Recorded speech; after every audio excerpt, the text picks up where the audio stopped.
नमस्कार, ABP news पर हाजिर हूं मैं रुमाना इसार खान। पिछले कुछ दिन से उत्तर प्रदेश में मदरसों के सर्वे को लेकर तकरीबन हर रोज एक नया विवाद सामने आ रहा था। अच्छा, कोई मदरसों के सर्वे की तुलना जो है वो एनआरसी से कर रहा था, तो कोई यहां तक कह रहा था कि सर्वे के लिए आने वाली टीम का स्वागत जो है वो चप्पलों से किया जाए।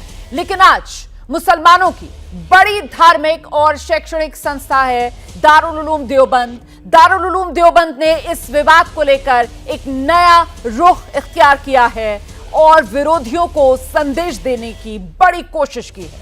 दारुल उलूम देवबंद की तरफ से कहा गया है मदरसों का सर्वे कराना सरकार का हक है और सर्वे के दौरान टीम की मदद की जानी चाहिए। दारुल उलूम ने यह भी कहा कि अब तक सर्वे के दौरान किसी भी तरह की कोई खराबी गड़बड़ी सामने नहीं आई। तो जब दारुल उलूम जैसी संस्था मदरसों के सर्वे के खिलाफ नहीं है, उसे सर्वे में कुछ भी आपत्तिजनक नहीं लग रहा, तो फिर असदुद्दीन ओवैसी इसका विरोध क्यों कर रहे हैं? क्या सर्वे के खिलाफ बयान देने वाले सिर्फ विरोध के लिए विरोध कर रहे हैं? क्या विरोध करने वाले ऐसे बयान देकर मुसलमानों को भड़काने की कोशिश नहीं कर रहे? और सवाल यह भी महत्वपूर्ण हो जाता है कि क्या दारुल उलूम के बयान से मदरसों के सर्वे पर यह जो संग्राम छिड़ा हुआ था, अब यह खत्म होगा क्या? और महत्वपूर्ण यह भी कि क्या मदरसों के सर्वे पर मुसलमान दो फाड़ हो गए हैं? तो आज की हुंकार इन्हीं सवालों के इर्द गिर्द। सबसे पहले आपका परिचय कराते हैं खास मेहमान आज हुंकार शो में जो हमारे साथ मौजूद हैं। समाजवादी पार्टी के प्रवक्ता डॉक्टर अजीज खान आप देख रहे हैं हमारे साथ जुड़ गए। विश्व हिंदू परिषद की तरफ से विनोद बंसल जी प्रवक्ता हैं, वो हमारे साथ मौजूद हैं। एआईएमआईएम के असीम वकार साहब और स्टूडियो में मेरे साथ मौजूद हैं मानू के पूर्व चांसलर फिरोज अहमद बख्श साहब। बहुत स्वागत आप सभी का। सबसे पहले मुझे लगता है जरा रुख करना चाहिए समाजवादी पार्टी के प्रवक्ता डॉक्टर अजीज खान का। डॉक्टर अजीज खान साहब, सियासी तौर पर विरोध हो रहा था कि मदरसों का सर्वे योगी सरकार क्यों करा रही है, लेकिन लीजिए दारुल उलूम देवबंद की तरफ से कहा जा रहा है कि बढ़िया है, सरकार को हक है और यूपी सरकार जो है वो दारुल उलूम के इस रुख का स्वागत कर रही है। तो क्या समाजवादी पार्टी राजनीति कर रही थी? देखिए रोमाना जी, बहुत इंपॉर्टेंट बात आपने किया। देखिए, समाजवादी पार्टी ने पहले भी इस सर्वे का विरोध नहीं किया, आज भी नहीं कर रही है। देखिए समाजवादी पार्टी का मकसद क्या है? सर एक सेकंड, आप कह रहे हैं कि इसका विरोध नहीं किया। सर आप ही की पार्टी के सांसद है ना एसटी हसन कह रहे थे ये मदरसों को बदनाम करने की साजिश है। अरे रोमाना जी सुनिए तो, मेरी बात कंप्लीट करने दीजिए। समाजवादी पार्टी ने हमेशा बीजेपी की नीयत पर सवाल उठाया है।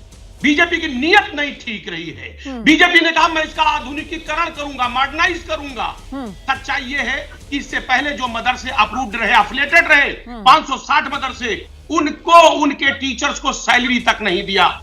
16,513 मदरसे अप्रूव्ड है, अफिलिएटेड है, उनके लिए क्या फैसिलिटी दी गई? नहीं फैसिलिटी दी गई। अगर पहले के जो मदरसे अप्रूव्ड है, अफिलिएटेड है, उनको फैसिलिटी नहीं दिया गया तो नया सर्वे करके आखिर सरकार क्या साबित करना चाहती? पहली बात। दूसरी बात इंपॉर्टेंट, ये क्या वाकई में शिक्षा के लिए बहुत गंभीर है ये सरकार? अगर वाकई में शिक्षा के लिए गंभीर होती तो आप अंदाजा लगाएं, उत्तर प्रदेश में 18 और 19 में 10,83,000 स्कूल है। उत्तर प्रदेश में 1,63,032 स्कूल थे उत्तर प्रदेश में 2018 में। सर आप कहां आंकड़ों में जवाब को उलझा रहे हैं? बात सीधी है, आप जलेबी क्यों बना रहे हैं? आप तो मुझे ये बताइए कि आपकी पार्टी ने जिस तरीके का रुख अपनाया इस पूरे मामले में, आप क्या डर की राजनीति कर रहे थे? मुसलमानों को डराने की कोशिश कर रहे थे क्या आप? मुसलमानों को भ्रमित करने की, उनको गुमराह करने की आप राजनीति कर रहे थे? ये आरोप आप पर क्यों न लगाए जाए डॉक्टर अजीज खान साहब? आप कहां आंकड़ों में जवाब को उलझा रहे हैं? एक सेकंड, विनोद बंसल जी को आने दीजिए।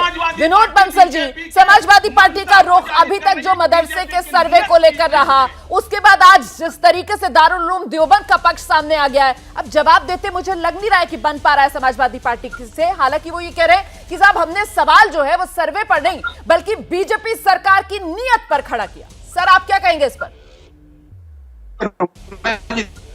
है इनको पार्टी को डिफेंड करना है, इनकी मजबूरी है।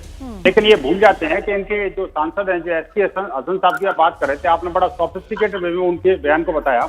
मैं कहता हूं कि उन्होंने जब मौलाना साजिद रशीदी के बयान, जो जूता चप्पल से स्वागत करने वाली बात थी, उनको लेकर के इनके जो सांसद महोदय थे उन्होंने क्या कहा था कि हाँ मैं भी इस बात से सहमत हूँ। इस पर नहीं बोलेंगे ये नहीं बोलेंगे। आखिरकार क्या उत्तर प्रदेश के जो अधिकारी हैं क्या जूता चप्पल लायक है क्या?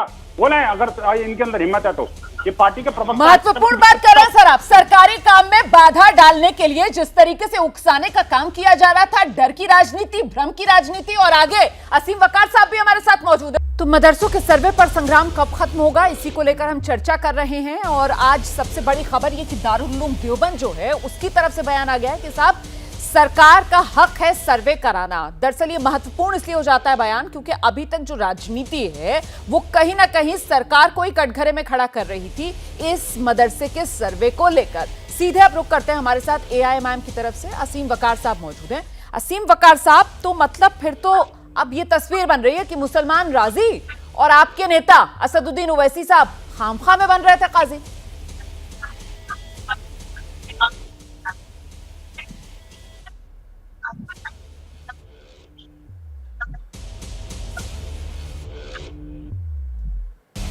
असीम वकार साहब, आपको मेरी आवाज मिल रही है? संपर्क नहीं हो पा रहा है हमारा असीम वकार साहब से, लेकिन मुझे लगता है फिरोज अहमद बख्श साहब हमारे साथ मौजूद है। फिरोज बख्श साहब, ये जिस तरीके की राजनीति हुई है मदरसे के सर्वे को लेकर और ऊपर से अब जिस तरीके से अच्छा असीम वकार साहब, आवाज मिल रही है मेरी? सर्वे इसलिए किया जाएगा। वकार साहब, आवाज मिल रही है? जो बच्चे, हेलो, आवाज आ रही है मेरी आपको? जी जी, आवाज आ रही है। अब रखिए आप अपनी बात, रखिए सर।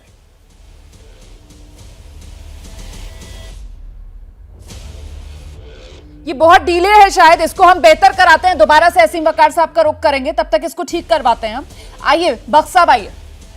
जी देखिए, मैंने अभी सुना अजीज़ खान साहब को, ठीक है, अपनी पार्टी का रुख रखा। बंसल साहब को भी सुना, उन्होंने भी अपनी बात रखी।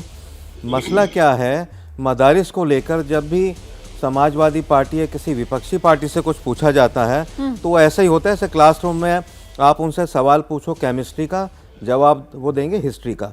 तो ये मतलब उन्होंने अजीबोगरीब तरह का एक्सप्लेनेशन दिया। अरे भाई, आप गोल पोस्ट क्यों चेंज कर रहे हैं? आपसे ये पूछा गया कि आपने मुखालिफत क्यों करी? वो कह रहे हैं जी वो यूपी में इतने स्कूल हैं, इतने फलाने स्कूल हैं, सरकारी स्कूल हैं, उसमें ये नहीं है, उसमें वो नहीं है, फला। ठीक है, देखिए, सरकार जो भी सरकार है उसका पूरा हक है किसी भी तालीमी इदारे को, किसी भी इंस्टीट्यूशन को सर्वे करने का, चाहे वो हिंदी मीडियम स्कूल हो, चाहे वो इंग्लिश मीडियम स्कूल हो, प्राइवेट हो या कोई भी हो स्कूल कॉलेज को, आप उसको मना नहीं कर सकते। और मैं तो ये कहूँ, ये सर्वे बहुत लेट किया है। ये सर्वे तो मतलब पिछले 50-55 साल से होना चाहिए था। अगर ये सर्वे पिछले 50-55 साल से होता तो आज हमारे जो मदारिस हैं, मदारिस के बच्चे बड़े ज़हीन होते हैं, कुरान जैसी ज़ख़ीम 1000 पेज की किताब को कंठस्थ कर लेते हैं बग़ैर किसी ज़ेर ज़बर और पेश के फ़र्क के। तो उन बच्चों को अगर इंग्लिश, हिंदी, मैथ, ज्योग्राफिया सब पढ़ा दिया जाता तो मुअज़्ज़िन भी बनते, अकाबिर भी बनते, उलेमा भी बनते, साथ ही साथ वो ग्रिंडलेस बैंक में काम करते हैं या फिर आप बड़ी बात कह रहे हैं सर। अब मुझे लगता है अजीज खान साहब, अब अजीज खान साहब को ये जवाब देना चाहिए कि फिर अजीज खान साहब, आपकी पार्टी के नेता सरकारी काम के लिए अगर मदरसे के सर्वे के लिए टीम जा रही है तो उसका स्वागत जूते चप्पलों से करो। इसका सर समर्थन क्यों कर रही थी समाजवादी पार्टी? ऐसे बयान क्यों दे रहे थे आप लोग? राजनीति कर रहे थे आप लोग? रोमाना जी, देखिए रोमाना जी, पहले भी मैंने कहा था और फिर मैं कह रहा हूं, अभी फिरोज बख्श साहब शायद असली बात को इन्होंने बताया नहीं। देखिए मकसद क्या है, देखिए बीजेपी वाकई में क्या शिक्षा के लिए गंभीर है? सवाल इस बात का है। हमने जो पहले सवाल खड़ा किया था कि अगर ये शिक्षा के लिए गंभीर होती तो आज 2 साल के अंदर आप समाजवादी पार्टी की बात कीजिए जिसका समाजवाद सिर्फ उसका समाजवाद है, परिवारवाद है। अपनी बात कीजिए, बीजेपी को कहां से लिया? तमाम स्कूलों में शिक्षक नहीं है, टीचर्स नहीं है, उसके लिए कोई इंतजाम नहीं कर रही है। नीति आयोग की रिपोर्ट आई है, शिक्षा की जो गुणवत्ता होती है, मापदंड होता है। लेकिन डॉक्टर अजीज खान साहब आराम से संयम से सर, गला मत फाड़िए। डॉक्टर अजीज खान साहब, सर गला मत फाड़िए सर, यहाँ पर गला फाड़ कंपटीशन नहीं हो रहा है। आराम से तर्क के साथ अपनी बात रखिए ना सर। मुद्दा अगर शिक्षा का है, नहीं सर, मेरी बात सुनिए ना। अगर मुद्दा वाकई में शिक्षा का है, अगर मुद्दा शिक्षा का है सर, फिर तो मुसलमानों का सबसे बड़ी जो शैक्षणिक संस्था है मदरसों को लेकर दारुल उलूम देवबंद है ना सर। और जब वो सबसे बड़ा शैक्षणिक संस्थान जो है वो समर्थन कर रहा है इसी शिक्षा के मुद्दे पर, तो फिर आपका विरोध इसी शिक्षा को आधार बनाकर वो टिकता नहीं ना सर। वो राजनीति लगता है सर। घिर गए आप, प्लीज, रोमाना जी, एक्सपोज हो गए आप आप मुझे बोलने लोग। दें। तो इस वक्त की बड़ी खबर यही है कि मदरसों को लेकर यूपी सरकार ने सर्वे कराने का जो फैसला लिया, जो दारुल उलूम देवबंद है, मुसलमानों की सबसे बड़ी शैक्षणिक संस्था, उसे सरकार का सर्वे वाला फैसला कबूल। ऐसे में बड़ा सवाल ये कि अभी तक सर्वे को लेकर जिस तरीके का सियासी विरोध हो रहा था, क्या अब वो संग्राम बंद होगा, उस पर विराम लगेगा? पहले जरा सुनिए किस तरीके की अलग अलग आवाजें मदरसों के सर्वे को लेकर सामने आ रही। आप सर्वे क्यों करना चाह रहे हैं? आपको इससे लेना देना क्या है? क्या आप उनकी तनख्वाह दे रहे हैं? जो मदरसा बोर्ड के तहत मदरसे हैं, उनकी तनख्वाह तो आप दे नहीं रहे हैं पिछले 4 साल से। ये मदरसे प्राइवेट मदरसे हैं, अनएडेड मदरसे हैं, और आर्टिकल 30 के तहत इसको कायम किया गया है। तो स्टेट गवर्नमेंट क्यों सर्वे करा रही है? आपको लेना देना क्या है? अब आप एक ऑर्डर जारी कर दीजिए ना कि अब आप मुसलमान मत रहिए, आप कुरान मत पढ़िए, नमाज मत पढ़िए, ऑर्डर जारी कर दीजिए। वही करना चाह रहे हैं आप। ये सर्वे नहीं है बल्कि एक छोटा एनआरसी है ये। आप कहें कि साहब हम जो है प्राइवेट मदरसों का भी करेंगे, तो मैं मुसलमानों से एक अपील करना चाहता हूं कि इस तरह का नोटिस जो भी लेकर आए उसको 2009 का वो कानून दिखाइए और चप्पल जूतों से उनका स्वागत कीजिए। हम ये बात कहते हैं कि सर्वे करना उनका हक है। अगर कोई सर्वे के लिए आता है उसके साथ मुकम्मल ताउन करना चाहिए, मदद करनी चाहिए। और आइए सीधे रुख करते हैं, सभी खास मेहमान हमारे साथ बने हुए हैं। समाजवादी पार्टी के प्रवक्ता अजीज खान साहब का फिर से एक बार रुख करेंगे। अजीज खान साहब, ये अलग अलग आवाजें जो सामने आ रही थी सर, ऐसे में जो कहा जा रहा था कि साहब लेना देना क्या है सरकार का, तो कुल मिलाकर दारुल उलूम देवबंद की तरफ से कहा जा रहा है साहब पूरा हक है सरकार को। जो कहा जा रहा था, जिस बात का समर्थन आपके नेता भी कर रहे थे कि अगर टीम पहुंचे सरकारी तो जूते चप्पलों से उसका स्वागत करो। दारुल उलूम देवबंद कह रहा है कि साहब पूरा सहयोग दें आप ताकि तस्वीर सामने आ सके। तो मतलब अभी तक आप लोग राजनीति कर रहे थे ना। दारुल उलूम देवबंद मुसलमानों की शिक्षा का सबसे बड़ा केंद्र, अब शिक्षा के ठेकेदार तो आप बन नहीं सकते। देखिए रोमाना जी, मैं वही कह रहा हूं, शायद कॉन्सेप्ट क्लियर नहीं हो पा रहा। मैं यही कह रहा हूं मेरी पार्टी का क्या ग्राउंड है। अभी देवबंद में जो बात उठाई गई वही बात समाजवादी उठा रही है कि बीजेपी शिक्षा के प्रति गंभीर नहीं है।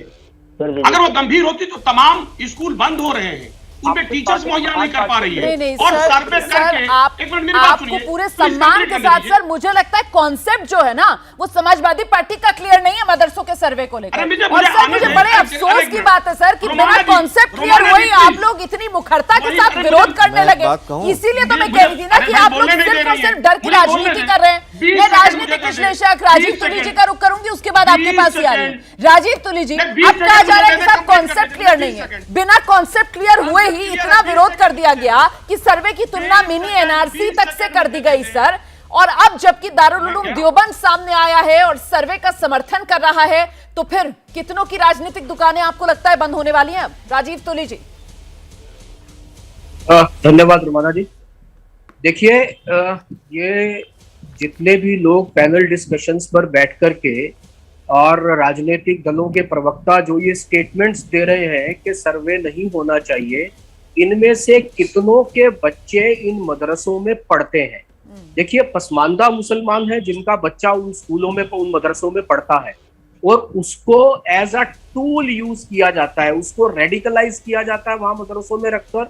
ऐसा बहुत सारी रिपोर्ट्स में और बहुत सारे अलग अलग स्थानों पर पता लगाया आया है। एनसीपीसीआर की एक रिपोर्ट है, आप वो रिपोर्ट पढ़िए, उसमें पॉइंट दर पॉइंट पूरा क्लेरिफिकेशन दिया गया है कि मदरसों का सर्वे क्यों करवा देना चाहिए। अपने बच्चों को पढ़ने के लिए लंदन भेजेंगे, अपने बच्चों को पढ़ने के लिए ऑस्ट्रेलिया और यूएस भेजेंगे, और जो गरीब मुसलमान है उसको केवल जो है वो दीनी तालीम दे करके वहीं तक सीमित रखेंगे। अभी ओवैसी साहब कह रहे थे कि ये एनआरसी है, आप क्यों जानना चाहते हो? भैया, वो इस देश के नागरिक बनेंगे, भविष्य के नहीं, वो आज के भी नागरिक हैं, वो नागरिक बनेंगे। वो अगर केवल जो आज की जो तालीम है, हिंदी है, अंग्रेजी है, विज्ञान है, मैथमेटिक्स है, ये सब नहीं पढ़ेंगे तो एक बड़े वर्ग को ऐसे नहीं छोड़ा जा सकता है समाज के कि उनको केवल और केवल तालीमी अपना दीनी तालीम दी जाए, उसके अलावा किसी प्रकार का कोई। और फिर दूसरा ये है कि अगर ये प्राइवेट मदरसे भी जी। हैं और एक बहुत बेसिक का क्वेश्चनियर है, बहुत बेसिक सा क्वेश्चनियर है, बिल्कुल। वो क्वेश्चनियर लेकर के वो लोग जा रहे हैं, जी। तो उस पर आपत्ति क्यों है? हाँ। अपने बच्चों, आप खुद स्वयं बैरिस्टर बनना है तो लंदन जाकर के पढ़ के आएंगे, सही बात। और ये नहीं चाहेंगे कि वो जो गरीब मुसलमान का बच्चा बिल्कुल। वहां पढ़ रहा है, मदरसे में पढ़ रहा है, उसको भी अच्छी तालीम मिले। तो ये सर्वे होना चाहिए। सर्वे होने के बाद जानकारी आएगी, मिड डे मील की सुविधा है, बिल्कुल सही बात माइनॉरिटी है। स्कॉलरशिप की सुविधा है, एजुकेशन है, अच्छी हेल्थ है, अध्यापक है, ये सब चीजें जो है वो बच्चों को वहां उपलब्ध कराई जाएगी। बेसिक सा क्वेश्चन आ रहा है सर, जिस बात का आप जिक्र कर रहे हैं ना, महज 11 सवाल हैं इसमें। अब कुछ कॉन्सेप्ट क्लियर हो रहा है डॉक्टर अजीज खान? कॉन्सेप्ट क्लियर हो रहे हैं समाजवादी पार्टी के? रोमाना जी, कॉन्सेप्ट बहुत क्लियर है मेरा, वही तो मैं कॉन्सेप्ट क्लियर करना चाहता हूं। सरकार का कॉन्सेप्ट क्लियर नहीं है। मैं कहना चाहता हूं, इससे पहले सर्वे हुए, मदरसों को अप्रूव किया गया, गवर्नमेंट एडेड है मदरसे, उन मदरसों का क्या हुआ? मैं जानना चाह रहा हूं। पहला सवाल है राजीव तुली जी से कि जो 560 मदरसे गवर्नमेंट से अप्रूव्ड है, गवर्नमेंट से एडेड है, उनके 6 महीने के तनख्वाह दिए 5 साल में, 4.5 साल तो आपने तनख्वाह दिया नहीं। आपके माननीय मोदी जी ने नारा दिया था, एक हाथ में कुरान एक हाथ में साइंस, कहा गया? साइंस पढ़ाने वालों को तो आप तनख्वाह नहीं दे रहे, पहला सवाल। दूसरा सवाल, 16,513 मदरसे आपने साबित कर दिया कि आपको कॉन्सेप्ट क्लियर नहीं है। डॉक्टर अजीज खान साहब, पहले सवाल पर ही जवाब लेने दीजिए ताकि सिलसिलेवार तरीके से आगे बढ़े। ठीक है तुली जी, वो आपसे सीधा ये सवाल पूछ रहे हैं कि पिछले 5 साल का रिकॉर्ड उठाकर देख लीजिए, जो तनख्वाह मिली है मदरसा टीचर्स को सिर्फ 6 महीने की ही मिली है।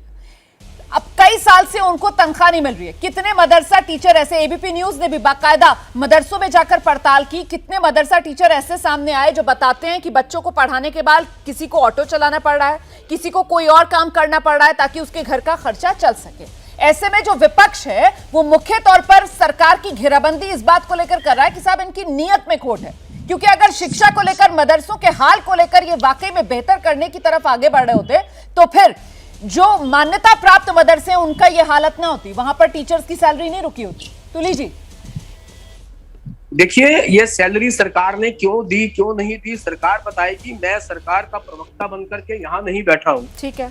अभी मेरे को केवल एक प्रश्न डॉक्टर साहब से करना है कि डॉक्टर साहब, आप मदरसे से पढ़े हैं या मेन स्ट्रीम एजुकेशन आपने लिया है? आप माइनॉरिटी इंस्टीट्यूशन से पढ़े हैं? आपने जो MBBS की डिग्री ली है वो मदरसे से ली है या किसी रिकॉग्नाइज्ड अच्छे मेडिकल कॉलेज से ली है? देखिए वो उसका उत्तर सरकार देगी, मगर जो बड़ा प्रश्न है तनख्वाह मिली नहीं मिली, इसका उत्तर सरकार देगी। बड़ा प्रश्न ये है कि ये जो मदरसे की शिक्षा है, ये एक लंबे समय से, आप अगर संविधान सभा की बात करेंगे तो संविधान सभा में भी इस पर चर्चा हुई है कि मदरसों की शिक्षा और उस पर क्या होना चाहिए। वहां से लेकर के अब तक 1950 में 88 मदरसों से लेकर आज 5 लाख मदरसे हैं देश भर में, उसमें किस प्रकार की शिक्षा दी जा रही है? तो मदरसों से के मॉडर्नाइजेशन पे और मदरसों के सर्वे कराने तक पर अगर राजनीतिक दल इतना विरोध करेंगे तो भैया वो आप ही के समाज के बच्चे हैं, वो हमारे समाज के बच्चे हैं। आप यही चाहते हैं कि वहां से पढ़ा हुआ बच्चा केवल ऑटो चलाए या इस प्रकार के कामों में लगा रहे, या आप ये चाहते हैं कि उनमें से कुछ डॉक्टर्स भी बने, उनमें से कुछ इंजीनियर्स बने, उनमें से तुली जी, मदरसा मॉडर्नाइजेशन का कभी इनको क्लियर नहीं होगा। एक सेकंड, मैं डॉक्टर अजीज खान साहब के पास आऊं दोबारा, उससे पहले जरा सा फिरोज बख्श साहब को लेकर आते हैं इस चर्चा में। फिरोज बख्श साहब, मतलब कुल मिलाकर जो मैं समझ पा रही हूं कि मामला बहुत क्लियर कट 2 तरीके से बटा हुआ है। एक तरफ मामला जो है वो सियासत से जुड़ा हुआ है, जिसमें फिलहाल अजीज खान साहब का जो पक्ष सामने निकल कर आ रहा है कि वो इस मुद्दे को लेकर सरकार की घेराबंदी करना चाहते हैं। वो सरकार को कहीं ना कहीं एम्बैरेस फील कराना चाहते हैं कि साहब देखिए, मदरसा सर्वे की बात ये कर रहे हैं और जो मान्यता प्राप्त मदरसे हैं वहां पर इन्होंने टीचर्स की सैलरी नहीं दी है, तो दरअसल वो सरकार के लिए एम्बैरेसमेंट क्रिएट करना चाहते हैं। और दूसरा पक्ष जो राजीव तुली जी कर रहे हैं कि वो बच्चे जो मदरसे में जा रहे हैं वो भी तो इसी समाज का हिस्सा हैं। अगर एक बड़े लेवल पर सरकार सर्वे करा रही है और उनकी हालात जानने की कोशिश की जा रही है, तो फिर इस कदम का तो स्वागत किया जाना चाहिए ना, ताकि पता चल पाए जमीनी हकीकत क्या है। तो क्लियर कट मामला 2 तरीके का है, एक तरफ सर्वे का मामला है और दूसरी तरफ विपक्ष जो सर्वे को लेकर सरकार की घेराबंदी कर रहा है।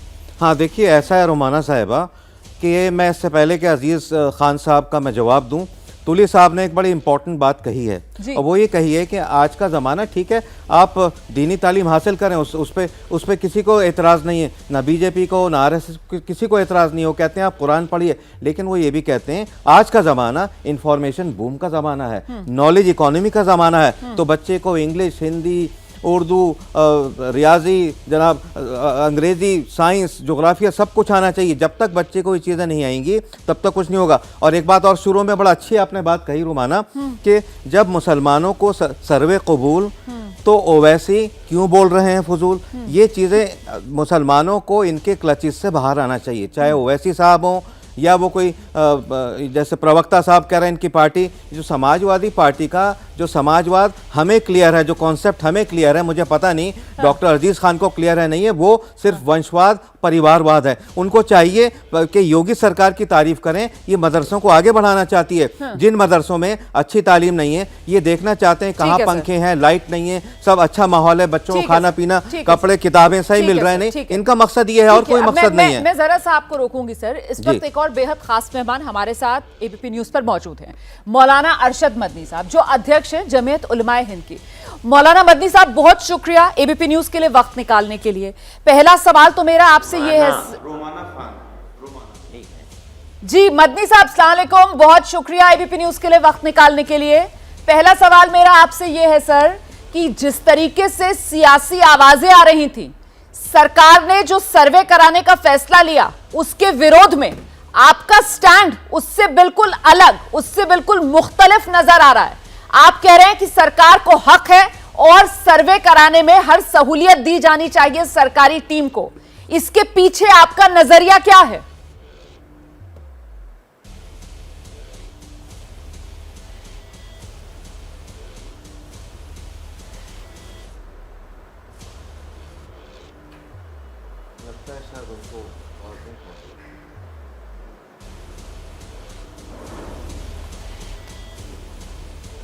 मदनी साहब से हमारा संपर्क नहीं हो पा रहा है, बात करने की मदनी साहब से हम कोशिश करेंगे। मदनी साहब हैं इस वक्त हमारे साथ, हम जरा तकनीकी जो दिक्कत आ रही है उसको ठीक कराते हैं, फिर मदनी साहब का रुख करेंगे। आइए अब चलते हैं, फिर डॉक्टर अजीज खान का रुख करते हैं। तो डॉक्टर अजीज खान साहब, मतलब सिर्फ और सिर्फ डर की राजनीति ना सर, बात बार बार वही निकल कर आ रही है कि डर की राजनीति के लिए आप लोग गुमराह करने वाले बयान दे रहे थे यहाँ पर। अजीज खान साहब,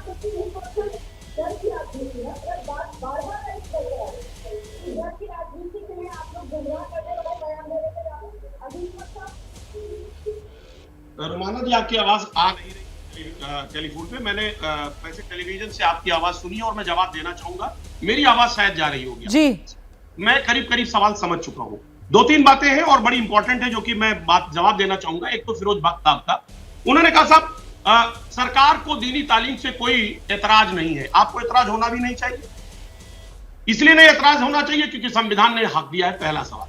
आप कह रहे शिक्षा के लिए हम बहुत गंभीर है, क्या गंभीर है? नीति आयोग की अगर रिपोर्ट आप देख लें तो नीति आयोग की रिपोर्ट है कि उत्तर प्रदेश में अगर देखें तो उत्तर प्रदेश सबसे निचले अंक पर है, पायदान पर है। पहली बात समझे, शिक्षा के लिए कोई गंभीर नहीं है। जिन मदरसों का सर्वे हुआ, जो एडॉप्टेड है, जो एफिलेटेड है, उनकी कोई मदद आपने नहीं की। आप सर्वे करके केवल न्यूसेंस क्रिएट करना चाहते हैं और मेन मुद्दे से भटकाना चाहते हैं देश को, जनता को गुमराह करना चाहते हैं। सवाल तो यही है, लोगों को मिसगाइड मत कीजिए। करोड़ों लोग देख रहे हैं टीवी, सर्वे कराकर न्यूसेंस कर रहे हैं, झूठ बोल रहे हैं। सर्वे कराकर न्यूसेंस क्रिएट करना चाहते हैं या फिर सर्वे का विरोध करके न्यूसेंस क्रिएट कराना चाहते हैं? जब ऐसे बयान आते हैं कि साहब जो सर्वे की टीम आए उनका स्वागत जूते और चप्पलों से कीजिए। आवाज कम कीजिए, अजीज खान साहब को मेरी आवाज नहीं मिल रही है, आवाज कम कीजिए डॉक्टर अजीज खान साहब की। विनोद बंसल जी, अजीज खान साहब को मेरी आवाज नहीं मिल रही थी, उन्होंने मेरा सवाल सुना और उसके जवाब में मुझे न्यूसेंस वाला फैक्टर वो लेकर आए हैं सर। तो पलट कर तो ये कहा जाना चाहिए कि न्यूसेंस कैसे क्रिएट होगी सर, मदरसों के सर्वे से, या अगर सरकारी टीम जो सर्वे करने आए उसका अगर मदरसों में जूते और चप्पलों से स्वागत हो तब उससे? रमाना जी, दो तीन बातें बड़ी महत्वपूर्ण है कि ये क्योंकि वन वे ट्रैफिक है इनका, वैसे भी अगर वो तो गनीमत है आपकी वो लाइन की कनेक्टिविटी नहीं थी, वैसे भी आपकी बात जब कनेक्टिविटी थी तब भी नहीं सुन रहे थे वो, क्योंकि जब बात साइंस की हो रही थी तो ये इकोनॉमिक और हिस्ट्री बता रहे थे। तो आप देखिए कि मैं कहना चाहता हूँ जो मदरसों की माली हालत पर आज रोना रो रहे हैं, जब इनकी सरकार थी इन्होंने कितना कुछ किया, ये भी इनसे पूछ लीजिएगा। नंबर 1। नंबर 2 इज दैट कि आखिरकार इन्हीं की सरकार के दौरान जो है ना जी, कितने मदरसों के अंदर क्या कितना आतंकवादी पकड़े गए थे, या क्या उनकी व्यवस्था थी, क्या अव्यवस्था थी, इनके बारे में किसको नहीं पता। आप देखिए कि अगर काश इन्होंने कभी बोला होता कि प्रयागराज और कानपुर के दंगों में जिन लोगों को पकड़ा गया था उनका मदरसों से उनका संबंध था कि नहीं था, इस पर ये बोलते कि जम्मू के मदरसे। विनोद जी, सारे उर्दू माध्यम स्कूल जो है मुलायम जी की सरकार में बंद हो गए थे। असम नहीं, मैं कहता हूँ असम के जब 3 मदरसों में उनको उड़ाना पड़ा, उनको बात मदरसों ढहाना पड़ा, करते हैं। तब इन्होंने कोई स्टेटमेंट नहीं दिया कि मदरसों को आतंक केंद्र क्यों बनाया जा रहा है। ना इन्होंने 2018 में बोला कि जब हरकतुल हर्ब इस्लाम के जो 13 आतंकवादी पकड़े गए थे, तब इन्होंने कोई कंडेम नहीं किया कि मदरसों के अंदर आखिरकार ये हो क्यों रहा है। 13 मार्च 2019 नहीं, ऐसा नहीं है, वहाँ आतंकवाद का पाठ नहीं पढ़ाया जाता। पकड़ा गया था, तब इन्होंने नहीं बोला। मुल्क को कौम की वहाँ अमन की बात की जाती है, अमन की। हाँ। ये इन्होंने जब 5 दिसंबर 2020 को ठीक है, लेकिन आप जो बात कर रहे हैं विनोद बंसल जी, आप जो बात कर रहे हैं, फिरोज बख्श साहब आपकी बात से सहमत नहीं है?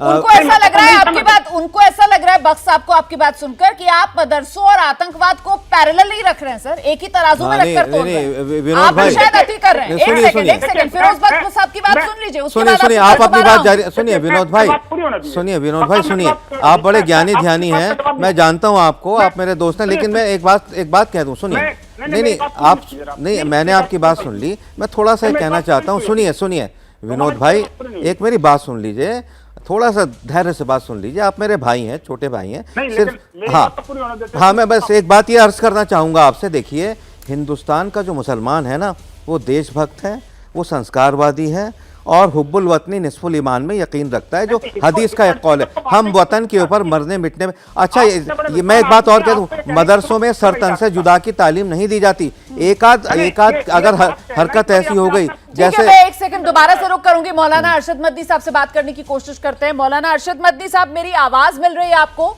स्टूडियो से एंकर बोल रही हूँ, रोमाना जी। मदरसों के सर्वे को लेकर जो यूपी सरकार ने फैसला लिया है, मदरसों का सर्वे कराया जाए, आप इस पर क्या कहेंगे? सही फैसला है? जी, मैं तो कह चुका हूं कि सर्वे की जो तस्वीर हमारे सामने आ रही है, उस तस्वीर के अंदर कोई खराबी नहीं है। लेकिन जो मुसलमानों इस के नाम वक्त की तक जो तस्वीर हमारे सामने है जी, इस वक्त तक आई है, उसमें कोई खराबी नहीं है। हमारा ये यकीन है, अल्लाह चाहेगा तो जो दिन बाकी रह गए हैं उसके अंदर भी ये सर्वे सही रुख के ऊपर चलेगा और इसकी तस्वीर अच्छी ही रहेगी। उत्तर प्रदेश के नेता ये कह रहे हैं इस सर्वे को लेकर कि ये बीजेपी सरकार की मुसलमानों को डराने की कोशिश है। आपको लगता है यूपी सरकार मुसलमानों को डराने के लिए सर्वे करवा रही है? देखिए, मैं इस वक्त दारुल उलूम देवबंद की 4 दीवारी में हूँ। हमारा मसला दारुल उलूम देवबंद का किसी के ऊपर तनकीद करना या किसी सियासी लीडर की बात की तरदीद करना नहीं है। ठीक है। हमारा एक सर्किल है दारुल उलूम देवबंद का और वो तालीमी मदरसे हैं। हम ये बात जो आपसे कह रहे हैं, हम फिर कहते हैं कि सर्वे की जो तस्वीर इस वक्त तक सामने आई है उसमें कोई खराबी नहीं है। ठीक है, मदनी साहब इस सवाल का जवाब दीजिए कि मदरसों के सर्वे से क्या मदरसे बदनाम होंगे? आपको ऐसा लगता है कि ये धब्बा है मदरसों पर अगर सर्वे करवा रही है सरकार? तो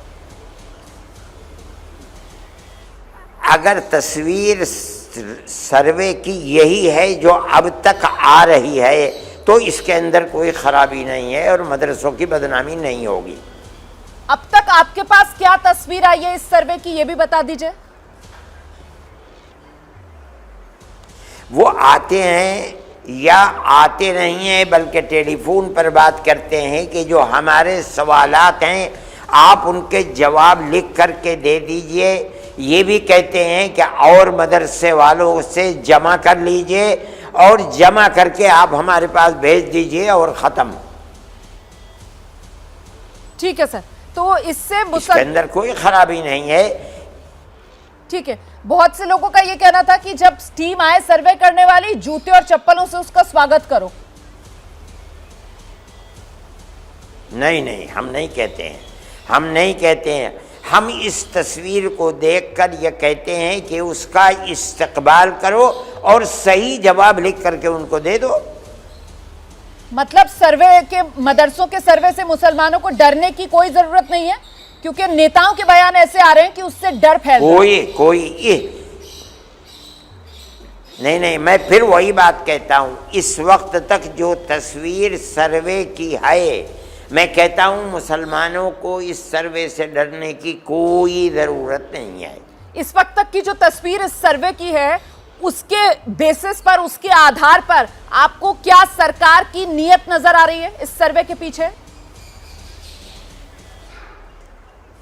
नहीं, ये दूसरी चीज़ है कि वो क्या चाहती है, मालूमात फराहम करना चाहती है, उन मालूमात को अपने तहीं रखना चाहती है। मदरसे 2, 4, 10, 20 नहीं हैं, यूपी के अंदर दसों हज़ार मदरसे हैं।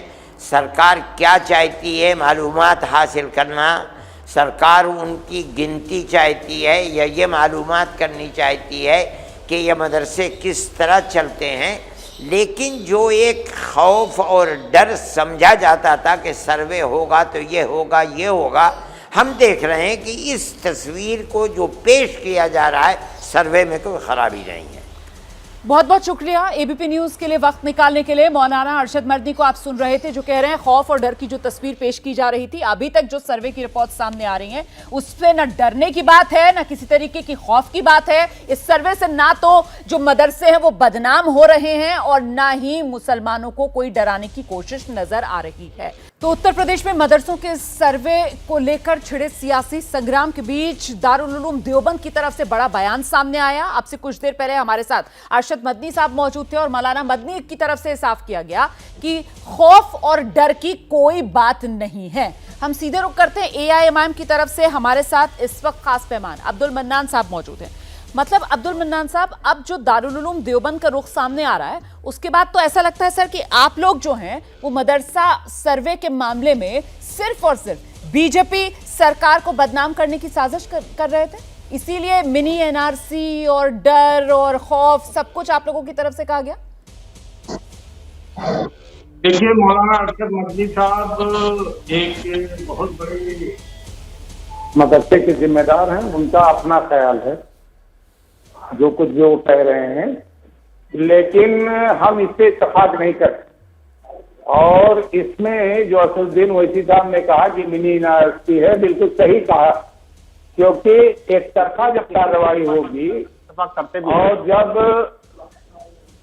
जब 100 लोगों में से पकड़ के 5 लोगों को कहा जाएगा कि आपकी तलाशी ली जाएगी और 95 लोगों को छोड़ दिया जाएगा, तो 5 आदमी के दिल में तो पैदा ही होगा कि आखिर इन्होंने हमारी तलाशी क्यों ली। अब सर आप फिर से जितनी बातें कर रहे हैं वो सब ख्याला में, मतलब हैदराबाद से आते हैं ओवैसी साहब तो सब कुछ ख्याला में। सर सर्वे होने दीजिए। पहले तो आप लोग सर्वे कोई मिनी एनआरसी कर रहे थे, अब दारुल उलूम से जुड़े हुए हैं मौलाना अरशद मदनी, उनसे ज्यादा और उनसे बेहतर तो समझ आप लोगों को मदरसों को लेकर नहीं होगी ना।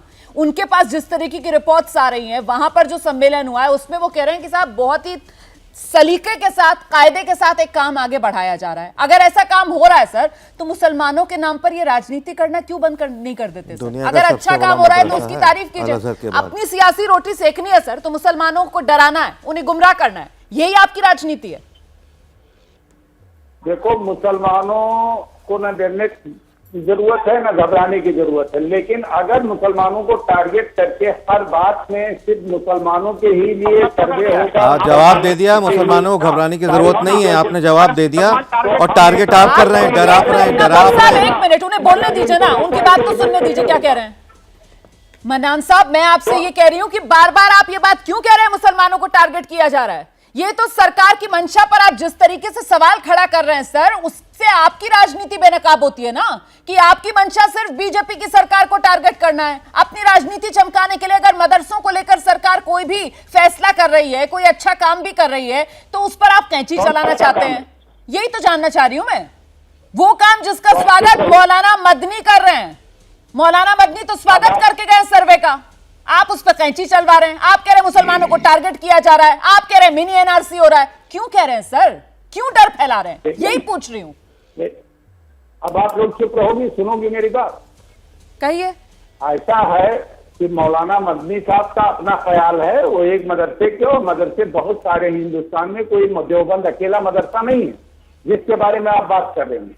और दूसरी बात ये कि आपने कहा कि ख्याला में असदुद्दीन ओवैसी आए और उन्होंने बोल दिया। ख्याला क्या होता है? क्या नरेंद्र मोदी गुजरात में ख्याला में आए थे हिंदुस्तान में, या कोई असदुद्दीन ओवैसी को वीजा लेके आना है? असदुद्दीन ओवैसी सीना ठोक के कहते हैं जहां जुल्म और ज्यादती होती है वहां लीडर नहीं बने रहते। सर आपको लग गई सर मेरी बात? मैंने तो ख्याला में इस बात पर कहा सर, मिनी एनआरसी जो वो कह रहे थे किस आधार पर, मैं तो आधार पूछ रही हूँ सर, मिनी एनआरसी का क्या आधार? मैंने तो उस बात पर कहा ख्याला में, ख्यालों में कह दिया ना आपने कि मुसलमानों को टारगेट किया जा रहा है। अगर मुसलमानों को टारगेट किया जा रहा है सर तो यूपी के मुसलमान, सबसे बड़ा मदरसा वो दारुल उलूम, वहां के मौलाना बैठते हैं, उनको तो नहीं लग रहा है टारगेट किया जा रहा है। तो इसीलिए मैं आपसे कह रही हूँ कि आप लोग जो ये बात कर रहे हैं सर, ख्याला में आधार दीजिए ना, किस आधार पर कह रहे हैं मुसलमानों को टारगेट किया जा रहा है, बताइए। एक टिप्पणी कर दूं। एक सेकंड सर, एक सेकंड, बात पूरी कर लें। जो मदरसे रजिस्टर्ड हैं उनमें तो आप जो है 5 साल में सिर्फ 5 महीने की तनख्वाह दिया है। वहाँ चाहे पंडित हो, चाहे हिंदू हो, चाहे मुसलमान हो, जिन मदरसों में आपके यहाँ रजिस्टर हैं उन मदरसों में आप तनख्वाह दे नहीं पा रहे हो। ठीक है, आपने तो सिर्फ एक तर्क है सर, सिर्फ एक तर्क है आपके पास। वही तर्क समाजवादी पार्टी की तरफ से भी आगे रखा जा रहा था कि जो रजिस्टर्ड मदरसे हैं उनके शिक्षकों को सैलरी नहीं दे रहे। सिर्फ एक तर्क है जो आप लोग आगे रख रहे हैं, लेकिन मैं चर्चा इस बात को लेकर कर रही थी सर कि ठीक है ये तर्क अपनी जगह है, इस पर सरकार जवाब देगी, लेकिन इसके आधार पर आप मुसलमानों को डरा क्यों रहे हैं, उनको गुमराह क्यों कर रहे हैं? एक रुख जो दारुल उलूम का सामने आया जिसकी तरफ से कहा गया है कि सर्वे का स्वागत किया जाना चाहिए और खौफ और डर की कोई बात नहीं है। बहुत बहुत शुक्रिया आप सभी का हमारे साथ इस चर्चा में जुड़ने के लिए। जैसे ही घड़ी का काटा दोपहर 2:30 पे आए, बबीता जी का दिल सास बहू साजिश के लिए मचल जाए। और ये है इनकी बहू, पूरे दिन ऑफिस की टेंशन हो जाए गॉन जब ये करें अपना फेवरेट शो फ्री टाइम पे ऑन। इनकी तरह आप भी देखिए अपना फेवरेट शो अपने टाइम पर और डाउनलोड कीजिए एबीपी लाइव ऐप अपने स्मार्ट टीवी पर।